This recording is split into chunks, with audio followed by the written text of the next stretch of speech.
सखिया इते सोने हुसैन पाक खिली ऐं मुश्की करो जवाब नो हाथ ताई जे पुट के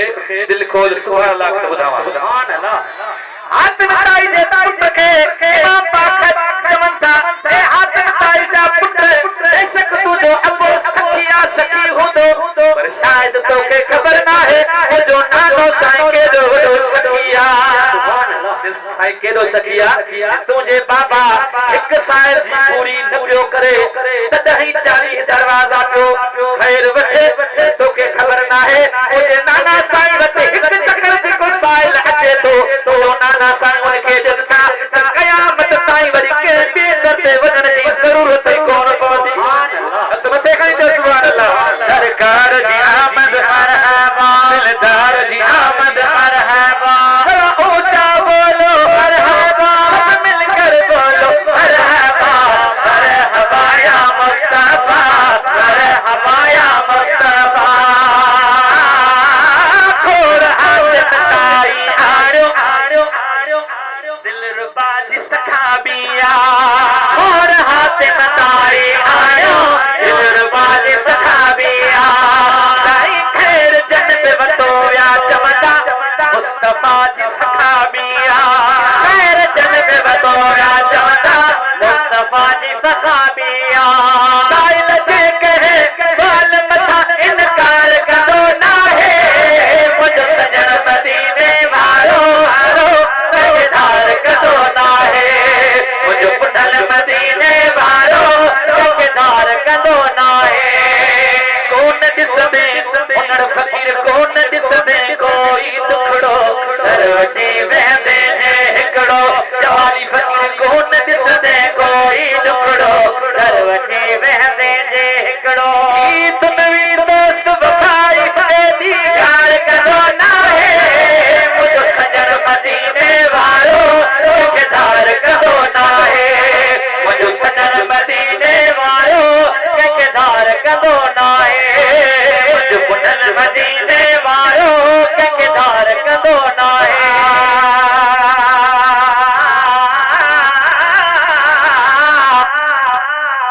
तुझे मुझे घर बच्चो जमे मम छुटल साईं जमर साहब रोंदो इंदो पर कुर्बान हो जा तुझे मुझे महबूब ता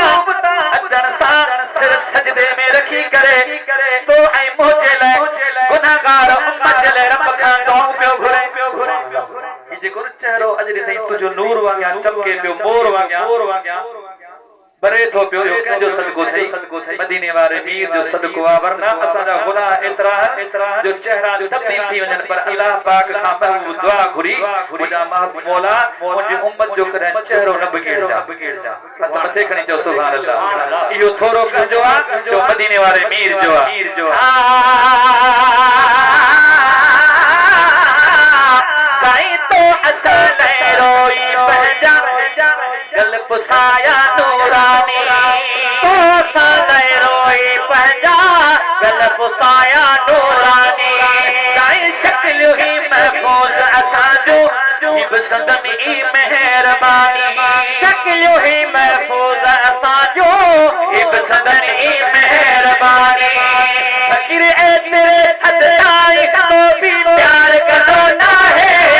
मुझ सजन मदीने वालो ठेकेदार कदो ना है मुझ पुनल मदीने वालो ठेकेदार कदो ना है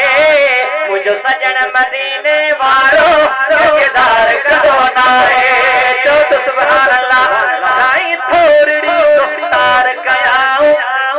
जानवर बेतकीदा बड़ी गाल याद अची वई लेकिन गाल दिल नल बुधो सुभान अल्लाह को तो गाल उदा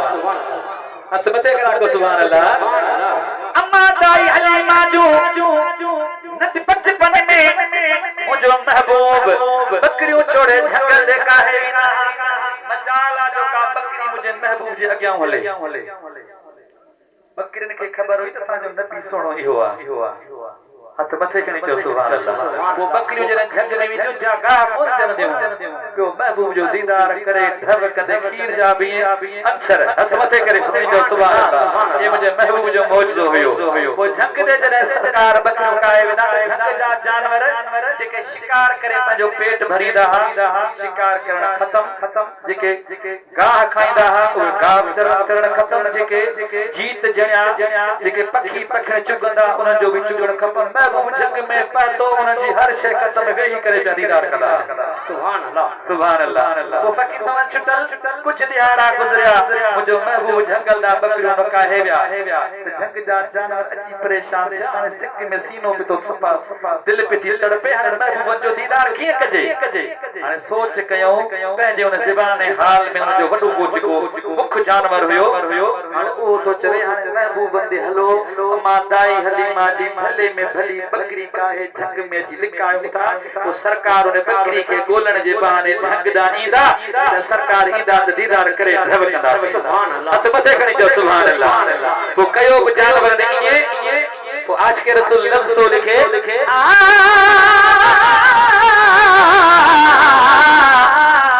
साईं थोरड़ी रुख़्तार कयाऊं जानवर बि तकींदा विया थोरड़ी गुफ्तार कयाऊं जानवर बि तकींदा विया पत्थर कलमा पढ़ंदे वण गवाही ॾींदा विया पत्थर कलमा पढ़ंदे वण गवाही ॾींदा विया मिठी दुनिया में को गुफ़्तार कंदो नाहे मुंहिंजो सजण मदीने वारो ठेकेदार कंदो नाहे मुंहिंजो सजण मदीने वारो ठेकेदार कंदो नाहे साईं जंहिं बि जाइ ते वेंदो आहियां मान मिलंदो काफ़िया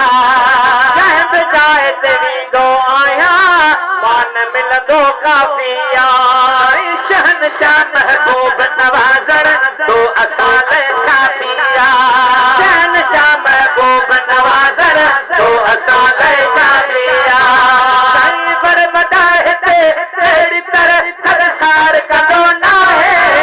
मुंहिंजो सजण मदीने वारो ठेकेदार कंदो नाहे मुंहिंजो पुटल मदीने वारो ठेकेदार कंदो नाहे